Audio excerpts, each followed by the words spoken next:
Hello అండి. నమస్తే. Welcome to our channel. ఇవాళ ఎగ్ ఫ్రైడ్ రైస్ ఇంట్లో ఎలా చేసుకోవాలో చూద్దాం. ఇది నా స్టైల్‌లో నేను చేసింది.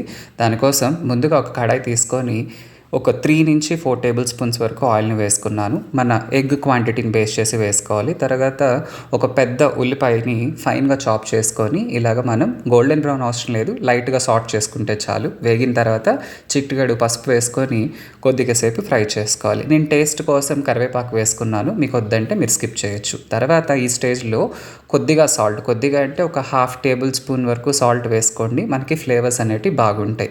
సాల్ట్ కొంచెం మెల్ట్ అయిన తర్వాత ఒక 4-5 ఎగ్స్ వరకు బ్రేక్ చేసుకొని మరీ త్వరగా కలిపేయకుండా కొద్దిగా స్లోగా అలా చేస్తే మరీ స్మాల్ పీసెస్ లాగా కాకుండా మనకి గుడ్ అనేది బ్రేక్ అవుతుందన్నమాట.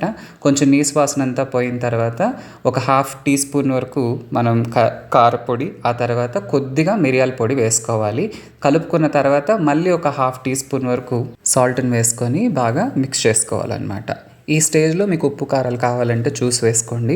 నేను ఆల్రెడీ 2 కప్స్ వరకు రైస్ని బాయిల్ చేసుకొని దాన్ని బాగా ఆరబెట్టుకున్నాను. సో ముద్దగా లేకుండా పొడి పొడిగా ఉంది. దాన్ని ప్యాన్లో వేసేసి ఎగ్ అలాగే రైస్ని అంతటిని కూడా మనం కలుపుకోవాలన్నమాట. ఈ స్టేజ్లో కావాలంటే లిటిల్ బిట్ ఆఫ్ కారం అలాగే పెప్పర్ పౌడర్ వేసుకొని ఒక 2 మినిట్స్ తర్వాత దించేస్తే సూపర్గా ఉంటుంది.